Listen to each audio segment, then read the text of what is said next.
The day my life changed forever began like any other. I had woken up early, the sun barely peeking through my curtains, to prepare for another day at the university. Little did I know that by nightfall, the carefully laid plans I had for my future would be completely upended. I remember the weight of my textbooks in my bag as I walked down the stairs, the familiar scent of my mother's cooking wafting from the kitchen. It was a scent that had always brought me comfort, but that morning, it filled me with an inexplicable sense of dread. My parents were waiting for me in the dining room, their faces a mixture of excitement and solemnity that immediately set me on edge. They asked me to sit down, their voices carrying a gravity that made my heart race. And then, with a smile that didn't quite reach his eyes, my father delivered the news that would alter the course of my life. "Julia," he said, "we have wonderful news. We have arranged for you to marry Martin, the son of our dear friends, the Reyes family." The words hung in the air, heavy and suffocating. I had always known this day might come. In our traditional family, arranged marriages were not uncommon. But I had foolishly believed that my parents' progressive views on education would extend to my choice of a life partner. As my mother enthusiastically detailed Martin's credentials, his prestigious job, his family's social standing, I felt as though I was watching the scene unfold from outside my body. My carefully cultivated dreams of graduate school, of a career in international relations, seemed to crumble before my eyes. I had nodded, smiled, and thanked my parents for their thoughtfulness. The words tasted like ash in my mouth, but years of conditioning to respect and obey had taken over. I could not bring myself to voice the protest screaming in my mind. The rest of the day passed in a blur. I went through the motions of attending classes, but I could not focus on the lectures. My mind was a whirlwind of conflicting emotions: fear, anger, resignation, and a deep, aching sadness for the future I had imagined for myself. That evening, I found myself seated across from Martin at an upscale restaurant, surrounded by both our families. He was handsome, I had to admit, with his neatly combed hair and tailored suit. But as I studied his face, searching for any sign of the turmoil I felt, I saw only polite interest and perhaps a hint of resignation that mirrored my own. Throughout the dinner, I smiled and nodded at appropriate intervals, playing the role of the dutiful daughter. I answered questions about my studies, careful to downplay my ambitions. I laughed at Martin's jokes, all the while feeling as though I was watching my true self slip away. As the evening drew to a close, Martin and I were left alone for a moment. We stood in awkward silence, two strangers thrust into an intimacy neither of us had chosen. He offered a small, sympathetic smile that suggested he understood my predicament. But understanding was not enough to bridge the chasm between us or to quell the rebellion brewing in my heart. I returned home that night, my head spinning with the enormity of what had transpired. As I lay in bed, staring at the ceiling, I realized that I stood at a crossroads. I could accept this path laid out for me, fulfilling my family expectations and securing a stable, respectable future. Or I could fight against the tide of tradition, risking everything I had ever known. The weight of the decision pressed down on me, making it hard to breathe. As I finally drifted into a restless sleep, one thought echoed in my mind. How could I possibly choose between my family's happiness and my own? The weeks following the announcement of my engagement passed in a whirlwind of activity. I found myself swept up in a tide of wedding preparations, my days filled with appointments for dress fittings, venue visits, and endless discussions about flower arrangements and guest lists. My mother threw herself into the planning with an enthusiasm that I could not muster, her excitement a stark contrast to the growing unease that gnawed at my insides. Each decision made, each detail finalized, felt like another nail in the coffin of my former dreams. As I nodded along to my mother's suggestions and smiled at the appropriate moments, I could not shake the feeling that I was watching my own life slip away from me.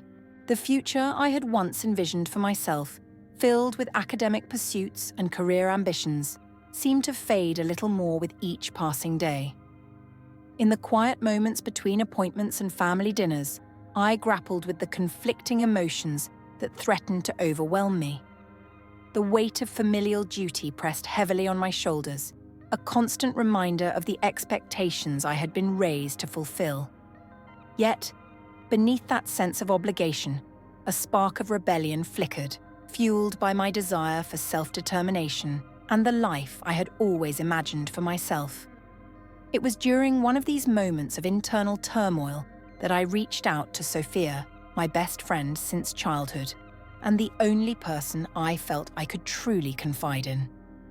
We met at our favorite cafe, tucked away in a quiet corner of the city. As soon as I saw her familiar face, the carefully constructed facade I had been maintaining crumbled. Sophia listened without judgment as I poured out my fears and doubts. Her presence was a balm to my troubled soul, offering a safe space where I could voice the thoughts I had been too afraid to acknowledge even to myself. She did not offer easy solutions or empty platitudes. Instead, she asked the hard questions that I had been avoiding, forcing me to confront the reality of my situation. "Are you sure you can't talk to your parents about this?" she had asked, her eyes filled with concern. I had shaken my head, the words catching in my throat. "You know how important this is to them. How can I disappoint them like that?" Sophia's silence spoke volumes, her expression a mixture of sympathy and frustration. I knew she disagreed with my decision to go along with the arranged marriage, but she respected my choices even if she did not understand them. As the wedding date loomed closer, Martin and I were encouraged to spend more time together to build a foundation for our future marriage. Our encounters were carefully chaperoned affairs, filled with polite conversation and awkward silences. I searched Martin's face for any sign that he felt the same reluctance I did, but his expression remained impassive, giving nothing away. During one of our arranged outings, a walk in the local botanical gardens, Martin had surprised me by asking about my studies. For a brief moment, I allowed myself to speak passionately about my academic interests and career aspirations. As I spoke, I caught a glimmer of genuine interest in Martin's eyes, a hint that perhaps there was more to him than the polite, dutiful son-in-law my parents had chosen. But the moment passed quickly, replaced by the sobering reality of our situation. No matter how compatible we might be as friends, the fact remained that our marriage was not one of choice, but of obligation. The spark of connection I had felt withered under the weight of that knowledge. As the days ticked by, bringing me closer to the wedding I had never wanted, I felt increasingly trapped. The dress fittings, the venue tours, the endless stream of well-wishers, each served as a reminder of the future that was being decided for me. I smiled and nodded, played the part of the happy bride-to-be, all the while feeling as though I was suffocating under the expectations placed upon me. At night, alone in my room, I would often find myself staring at the acceptance letter from the graduate program I had planned to attend. It lay hidden in my desk drawer, a tangible reminder of the path I was choosing to forsake. I traced my fingers over the embossed letterhead, allowing myself to imagine, just for a moment, the life that could have been. But as the first light of dawn would break, I would tuck the letter away, along with my doubts and regrets. I had made my choice, for better or worse. As I prepared to face another day of wedding preparations, I steeled myself for what lay ahead, unsure if I was walking towards my future or away from everything I had ever wanted. It was a rainy Tuesday afternoon when my carefully constructed world began to unravel. I had sought refuge from both the downpour and my thoughts in a small, eclectic art gallery tucked away in a quiet corner of the city. As I wandered through the exhibits, losing myself in the vibrant colors and bold strokes of the paintings, I felt a sense of peace that had eluded me for weeks. I was studying a particularly striking piece, an abstract representation of chaos and order intertwined, when a voice beside me broke through my reverie.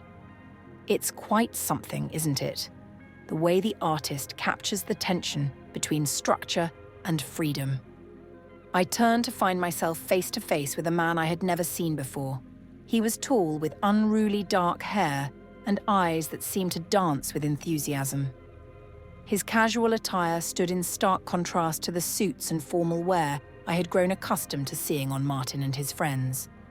The man introduced himself as Alex, an architect with a passion for art.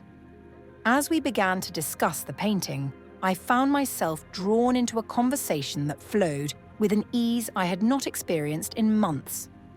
Alex spoke with a passion that was infectious, his insights into the artwork revealing a depth of thought that both challenged and excited me. We moved from piece to piece, losing track of time as we debated interpretations and shared personal connections to the art. For the first time since my engagement, I felt truly seen. Alex listened to my opinions with genuine interest, encouraging me to elaborate on my thoughts in a way that made me feel valued and understood. As we talked, I found myself opening up about my studies and my dreams for the future. The words poured out of me, unbidden, as if a dam had broken. Alex listened intently, his eyes alight with interest and something else, a recognition, perhaps, of a kindred spirit. It was only when my phone buzzed with a message from my mother, reminding me of a dinner engagement with Martin's family, that reality came crashing back. The easy rapport I had felt with Alex suddenly felt like a betrayal of my fiancé and my family expectations. Reluctantly, I made my excuses and prepared to leave.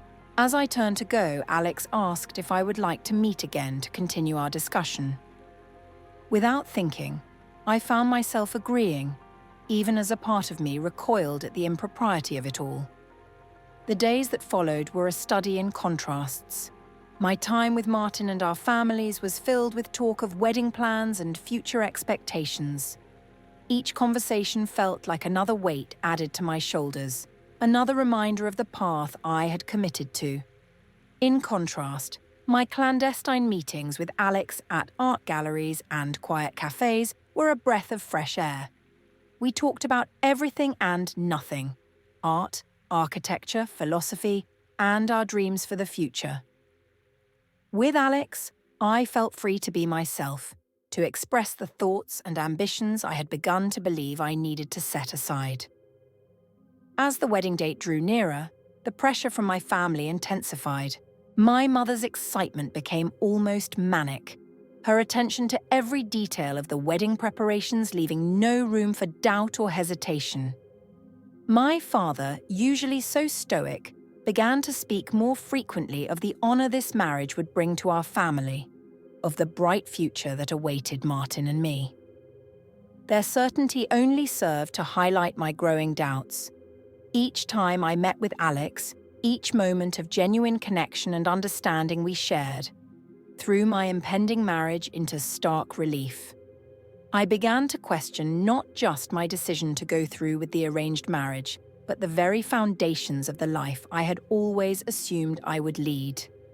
The guilt I felt over my meetings with Alex warred with the exhilaration of feeling truly alive for the first time in months. I knew that what I was doing was wrong, that I was betraying the trust of my family and of Martin.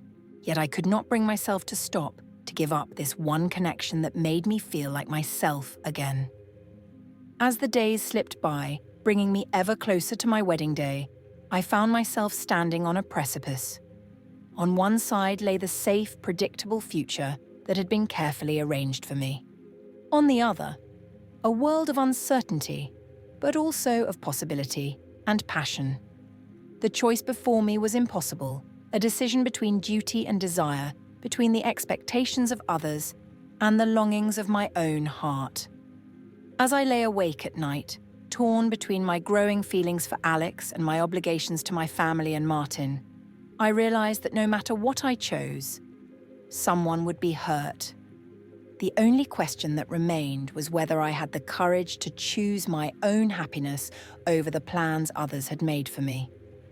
As the days grew shorter and autumn painted the city in hues of gold and crimson, I found myself living a double life.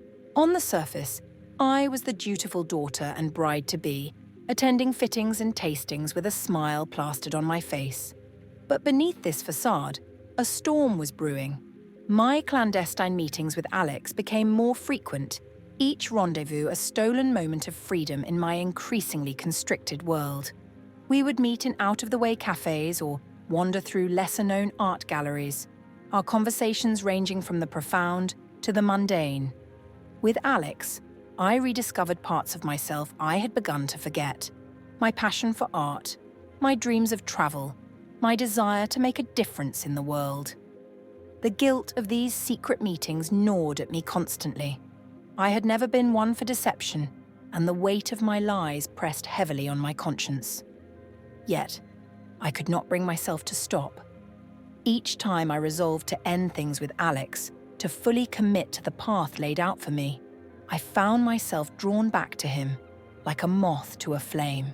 It was during one of our prearranged outings that Martin surprised me with a revelation of his own. We had been walking through a park, the autumn leaves crunching beneath our feet, when he suddenly stopped and turned to me. "Julia," he had said, his voice uncharacteristically hesitant, "I need to tell you something. I am not sure about this marriage either." His words had hit me like a physical blow. For weeks I had been grappling with my own doubts, never once considering that Martin might be experiencing the same turmoil. As he spoke of his own reservations, his fears of disappointing his family, I felt a mix of relief and a strange sense of loss. The narrative I had constructed in my mind, of Martin as the willing participant in this arrangement, crumbled away, leaving me more confused than ever. Our conversation that day changed the dynamic between us. We began to speak more openly, sharing our fears and doubts. I found in Martin not the passive acceptor of tradition I had imagined, but a fellow prisoner of expectation. Yet, even as we grew closer in our shared uncertainty, the spectre of Alex loomed large in my mind, a constant reminder of the choice that lay before me. It was amidst this emotional tumult that I stumbled upon a family secret that shook the very foundations of my world. I had been helping my mother sort through old family photographs when I came across a picture I had never seen before. It showed my mother much younger, with a man I did not recognize. The intimacy of their pose, the look of love in my mother's eyes, spoke volumes. When confronted, my mother broke down and revealed a truth she had kept hidden for decades. She too had once been in an arranged marriage, to my father. But before that, she had been deeply in love with another man, a love she had given up for the sake of family duty. The pain in her eyes as she recounted her story was raw and visceral, a wound that had never truly healed. This revelation cast my own situation in a new light. The pressure to follow through with my arranged marriage took on a new dimension.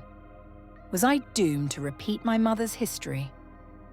The thought filled me with a sense of dread I could not shake. As the wedding date loomed ever closer, the tension between my duty to my family and my own desires reached a fever pitch. Every interaction with my parents was coloured by the knowledge of my mother's sacrificed love. Every moment with Martin was shadowed by thoughts of Alex. And every stolen hour with Alex was tainted by the guilt of my deception. I found myself standing at a crossroads, torn between the safety of the known path and the uncertain promise of a life chosen for myself. The weight of generations of tradition pressed down on me, urging me to fulfill my duty. Yet, the memory of my mother's pain and the undeniable pull I felt towards Alex urged me to break free. As I lay awake at night, my mind racing with indecision, I realized that the time for fence-sitting was coming to an end.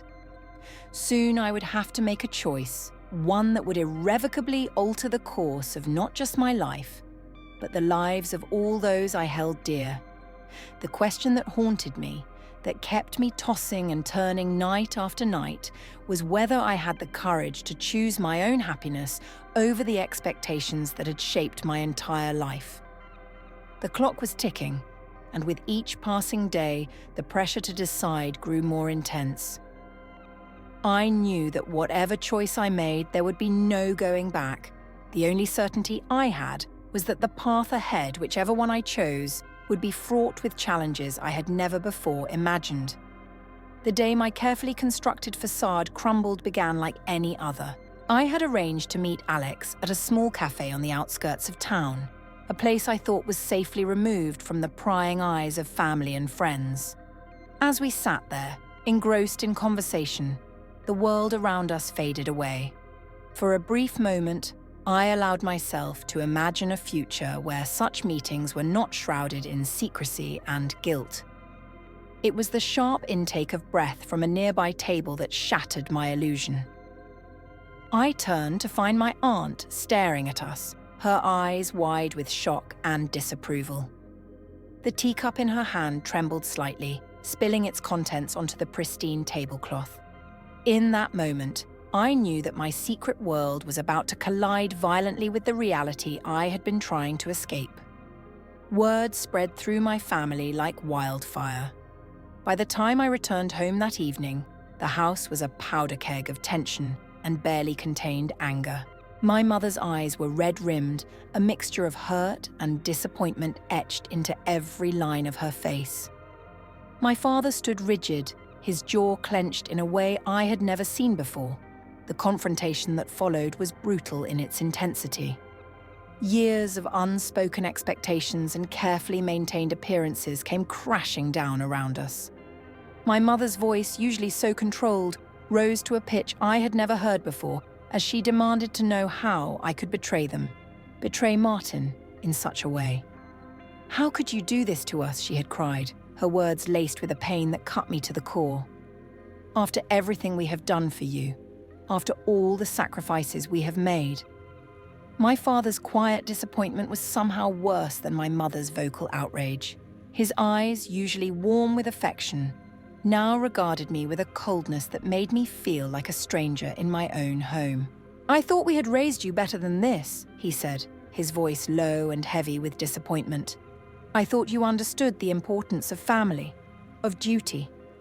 I tried to explain, to make them understand the turmoil I had been experiencing, the doubts that had plagued me for weeks. But my words fell on deaf ears. In their eyes, I had not only betrayed them and Martin, but I had spat in the face of generations of tradition and familial obligation. As the argument raged on, a new voice entered the fray. Martin, having been summoned by my parents, arrived at our house. I braced myself for his anger, for the hurt and betrayal I was sure I would see in his eyes. But when he spoke, his words took me completely by surprise. "I cannot go through with this wedding," Martin said, his voice quiet but firm. The room fell silent, all eyes turning to him in shock. I have been trying to find the courage to say this for weeks. I am not in love with Julia, and I do not believe this marriage is right for either of us. His words hung in the air, heavy with implication. For a moment, I felt a surge of relief, thinking that perhaps this confession would solve everything. But as I looked at the devastation on my parents' faces, I realized that Martin's revelation had only complicated matters further. In the chaos that followed, with accusations flying and old grievances being aired, I found myself at the center of a storm of my own making. The choice that had been looming on the horizon for weeks now stood before me, demanding an immediate answer. On one side stood my family, flawed, demanding, but familiar and loving in their own way. They represented everything I had known, the safety and security of a life planned out to the last detail. Their expectations weighed heavily upon me, a lifetime of duty and obligation that I had never before questioned. On the other side was Alex, and with him, the promise of a life chosen for myself. He represented uncertainty, yes, but also passion, understanding, and the freedom to pursue my own dreams. The connection I felt with him was unlike anything I had experienced before. A recognition of a kindred spirit that both thrilled and terrified me. As the arguments raged around me, I felt myself standing on the precipice of a decision that would irrevocably alter the course of my life. The pressure to choose bore down on me with an almost physical weight. I knew that whatever choice I made, there would be no going back. Someone would be hurt, dreams would be shattered, and relationships forever changed. In that moment, surrounded by the chaos of confrontation and conflicting expectations, I realized that the time for indecision had passed. The choice before me was not just between Alex and my family, but between the person I had been raised to be and the person I truly wanted to become. As I stood there, my heart racing and my mind reeling, I knew that the words I was about to speak would set me on a path from which there could be no return. The only question that remained was whether I had the courage to face the consequences of my decision, whatever they might be. In the aftermath of the confrontation, I found myself craving solitude, the weight of expectations, the conflicting desires, and the looming decision had become too much to bear in the presence of others. I retreated to a small cabin owned by my family, nestled in the mountains a few hours' drive from the city. The isolation, I hoped, would provide the clarity I so desperately needed. The cabin was exactly as I remembered it from childhood vacations, rustic, cozy, and mercifully free from the trappings of modern life that had come to feel suffocating. As I settled in, the silence of the surrounding forest enveloped me, a stark contrast to the chaos I had left behind. For days, I wandered the nearby trails, my mind a whirlwind of thoughts and memories. I replayed conversations with my parents, with Martin, with Alex. I remembered the look of disappointment in my father's eyes, the pain in my mother's voice. I thought of Alex's smile, the way he made me feel seen and understood. And I considered Martin's unexpected confession, the realization that I was not alone in my doubts. On the third day of my self-imposed exile, Sophia arrived unannounced. Her presence was both a comfort and a challenge. She had always been my voice of reason, unafraid to speak hard truths. As we sat on the cabin's porch, watching the sun set behind the mountains, she gently but firmly pushed me to confront the realities I had been avoiding. Sophia's words, though sometimes difficult to hear, forced me to examine my motivations more closely. Was I truly in love with Alex? Or was he simply a symbol of the freedom I craved? Did I want to break free from the arranged marriage because it was not right for me, or because I was afraid of the responsibility it represented? As Sophia left, promising to support me regardless of my decision, I felt both more conflicted and more centered than I had in weeks. Her visit had not provided answers, but it had given me the framework to find them for myself. The next day brought another unexpected visitor, my grandmother. She had always been a pillar of tradition in our family, and I had expected her to side firmly with my parents. Instead, she surprised me with her empathy and understanding. Over cups of tea, my grandmother shared stories I had never heard before, of her own doubts before her arranged marriage, of the compromises she had made throughout her life, and of the regrets that still lingered. Her words were not meant to sway me in one direction or another, but to impress upon me the weight of the decision I faced. As the sun rose on my final day at the cabin, I found myself standing at the edge of a cliff, overlooking the valley below. The metaphor was not lost on me. I stood on the precipice of a decision that would alter the course of my life irrevocably. In that moment, with the wind whipping around me and the vast expanse of the valley stretching out before me, I made my choice. It was not a decision born of passion or rebellion, but of a deep, quiet certainty that had been growing within me throughout my time in solitude. The drive back to the city was filled with a strange mix of dread and determination. I knew that the path ahead would not be easy, that there would be consequences to face and hearts to mend. But for the first time in months, I felt a sense of peace settling over me. As I arrived home, I found my family in the midst of final wedding preparations. The sight of white flowers and delicate lace, once a source of excitement and then of dread, now filled me with a bittersweet resolve. I watched my mother fuss over seating arrangements and my father review contracts with vendors, knowing that the words I was about to speak would bring their carefully laid plans crashing down. In the days that followed, I navigated a minefield of emotions, my own and those of the people I loved.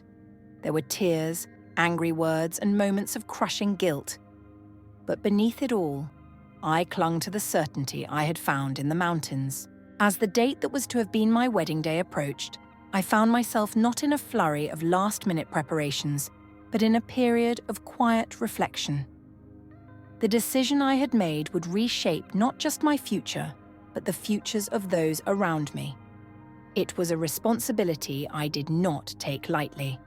The path ahead was uncertain, fraught with challenges I could not yet foresee. But as I stood on the threshold of this new chapter in my life, I felt a strength I had not known I possessed. Whatever lay ahead, I would face it on my own terms, with the knowledge that I had chosen my own path. The morning of what was supposed to be my wedding day dawned with an eerie calm. As I sat before the mirror, watching as my mother and aunts fussed over my hair and makeup, I felt as though I was observing a scene from someone else's life. The woman in the reflection, adorned in white lace and delicate pearls, seemed a stranger to me. My decision, made in the solitude of the mountain cabin, weighed heavily on my mind. I had not yet found the courage to voice it, allowing the wedding preparations to continue, even as I knew in my heart that I could not go through with it. The guilt of this deception added to the tumult of emotions swirling within me. As the hours ticked by, the tension in the bridal suite grew palpable.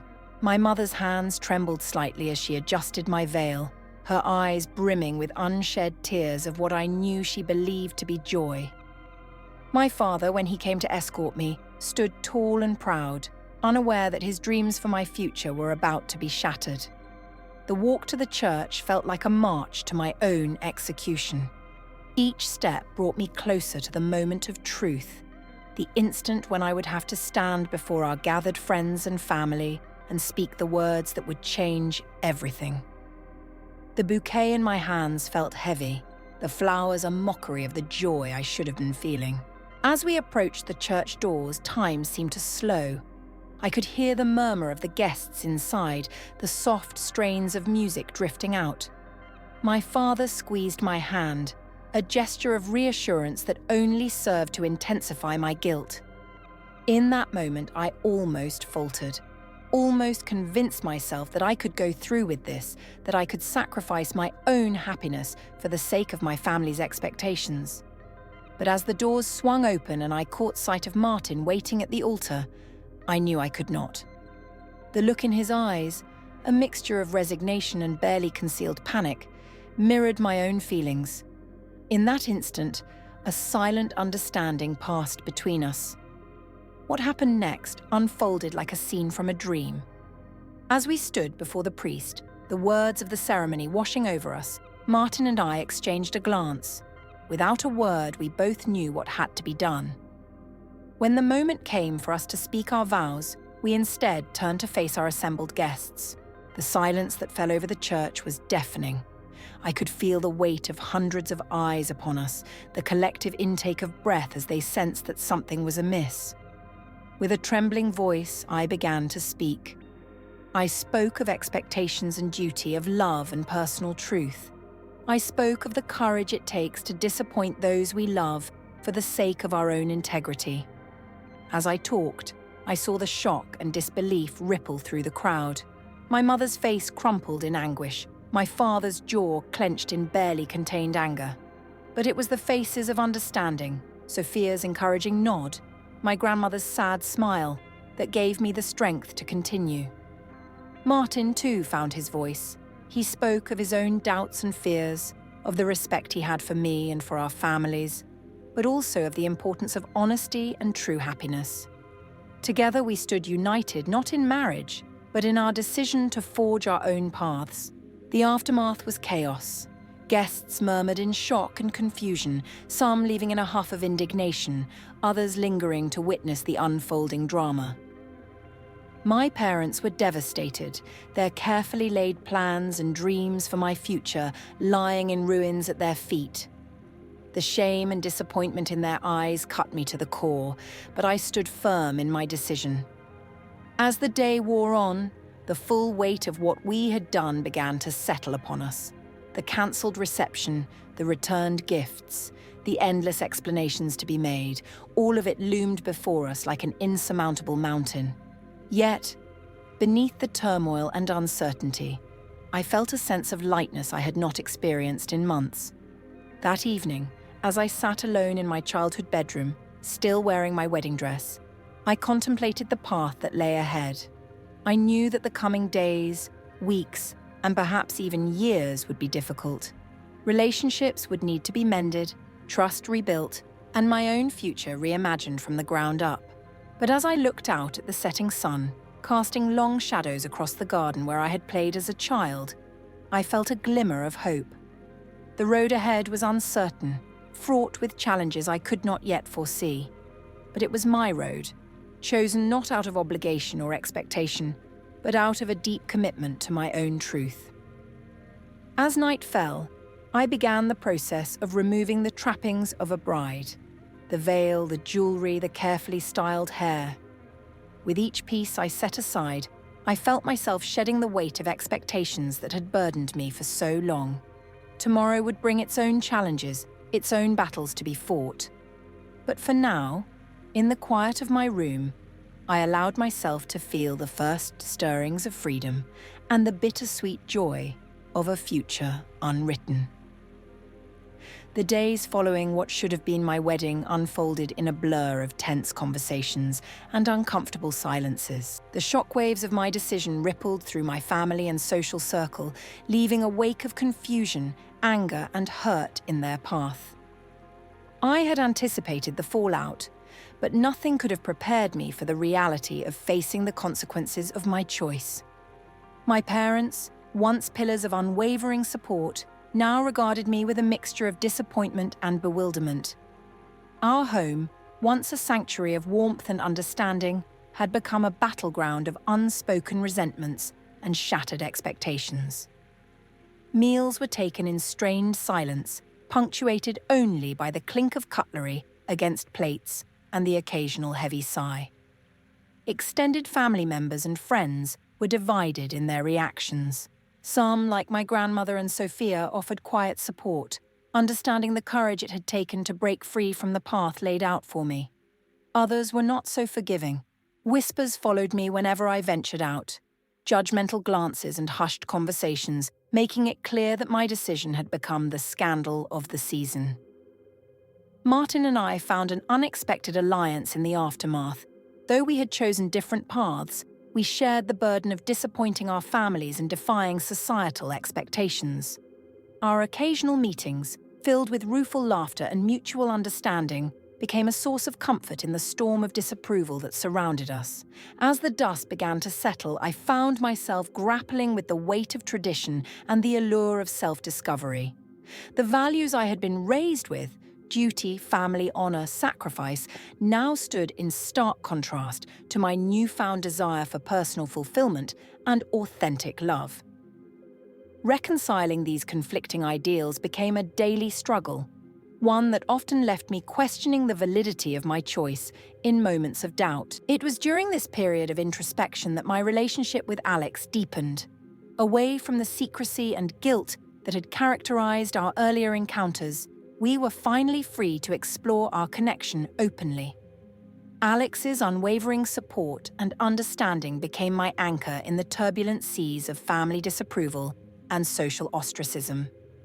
As weeks turned into months, the initial shock of my decision began to wane. Slowly, tentatively, bridges of communication with my family were rebuilt.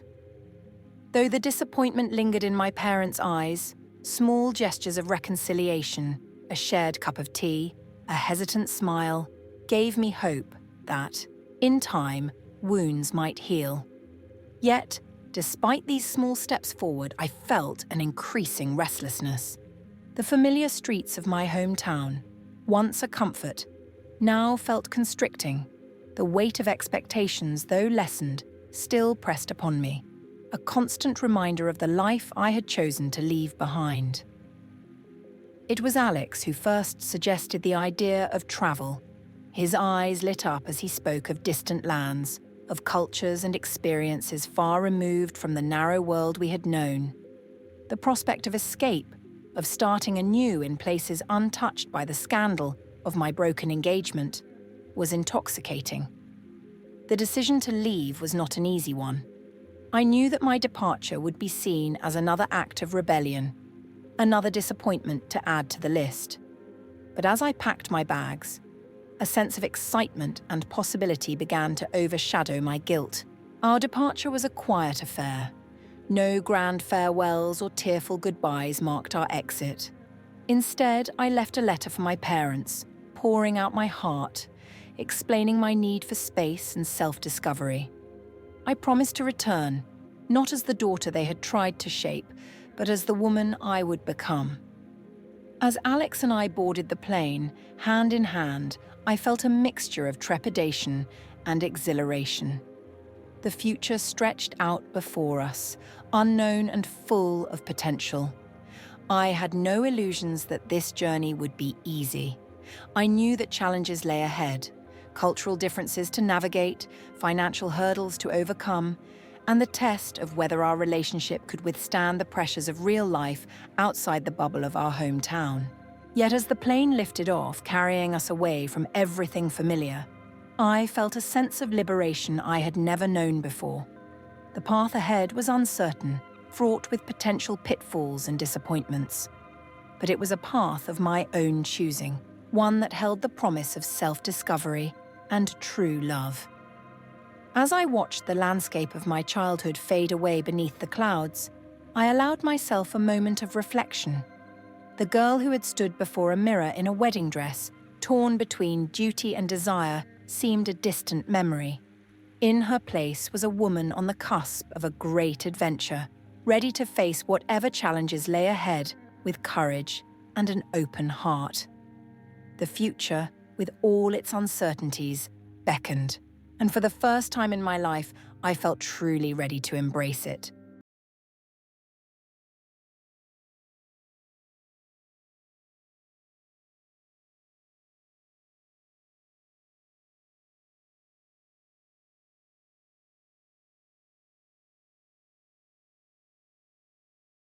Hey there, Unraveling Ties family. Thank you so much for listening to today's story. I hope it touched your heart, made you think, or even inspired you in some way. We would love to hear your thoughts and feelings about this story. Don't be shy. Leave a comment below and share your perspective with our community. Your voice matters to us. If you enjoyed today's story and want to be a part of our journey as we unravel the complexities of human relationships, be sure to hit that subscribe button and turn on notifications. That way, you'll never miss a new story. We're always eager to explore new angles and dive into the themes that resonate with you the most. So tell us, what kind of stories would you like to see in upcoming episodes? Your input helps us create content that you'll love. And hey, if today's story reminded you of a personal experience or a tale you'd like to share, we're all ears. Feel free to share your own stories in the comments. Who knows, your story might even inspire a future Unraveling Ties episode. Once again, thank you for being a part of the Unraveling Ties family. Your support means the world to us. Don't forget to hit the subscribe button. Until next time, keep embracing the ties that bind us and never stop exploring the depths of the human heart. See you in the next video.